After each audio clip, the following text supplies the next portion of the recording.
Hi, I'm Ruth Medjber, and in this episode of our festival special series, I'm going to be discussing what to shoot when down at a music festival.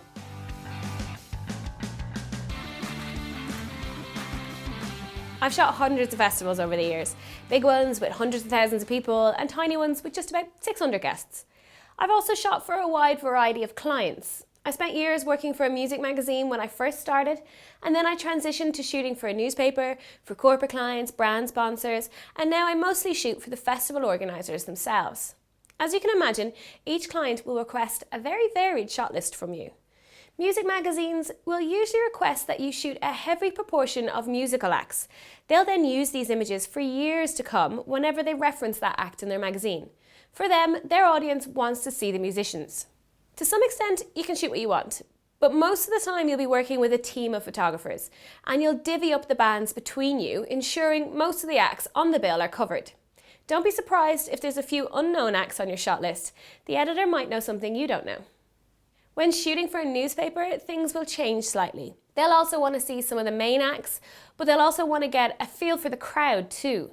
They love to see crowd shots of people enjoying themselves, preferably when it's nice and sunny. If it's raining, they love to see people enjoying the mud. Covered top to toe is preferable.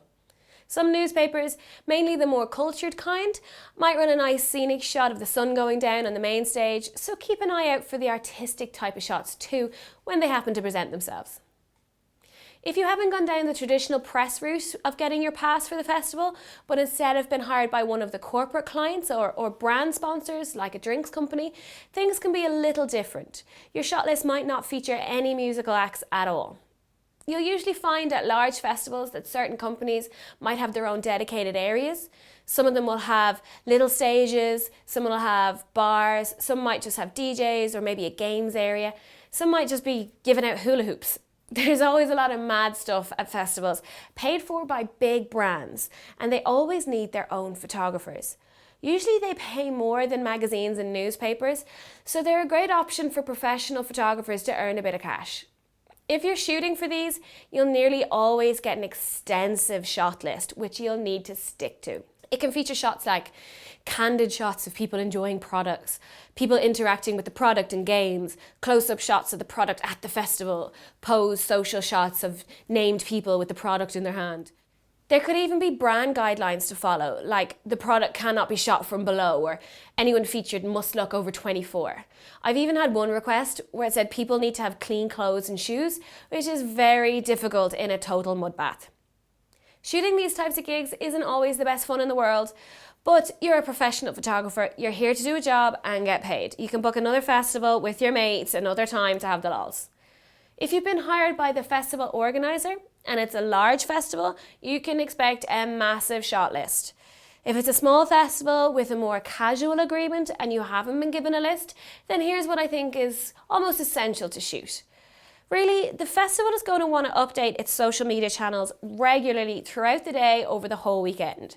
So normally they require a couple of drops a day with a mixture of images. So in your mind, if you're thinking that you can dedicate from like 12 to 4 in the afternoon shooting small stages of bands you love, you can't really. You have to do what the brief says. When it kicks off, the festival organisers will want photos of people arriving with their backpacks, all smiley and happy. They'll want to see the campsite too, so prepare for a wander into there. They'll want to really show how much fun it is and instill a massive amount of FOMO to anyone watching at home. The festival will always have an aesthetic that it wants to promote. It'll usually be sunshine and happiness, but it's best to familiarise yourself with its brand aesthetic before you head down by looking at their site, their social media accounts, and shooting with all of that in mind. If you're a newbie to the team, don't be shocked to find some pretty boring shots on your shot list like sustainability, capture people using the recycling bins. Now that's not going to end up on the Instagram of the festival, but they could use it as proof that they're a green conscious festival when applying for their license next year.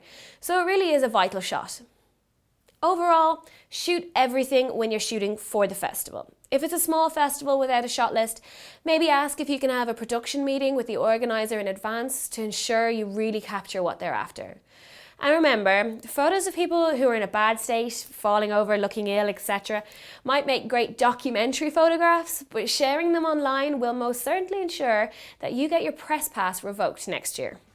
That's all from me for this episode. Join me again next time where we're going to talk about what to do with the images after the festival. Subscribe to Adorama TV for more videos, and don't forget to check out the Adorama Learning Centre for more great tips and tricks. Thanks, and I'll see you again soon.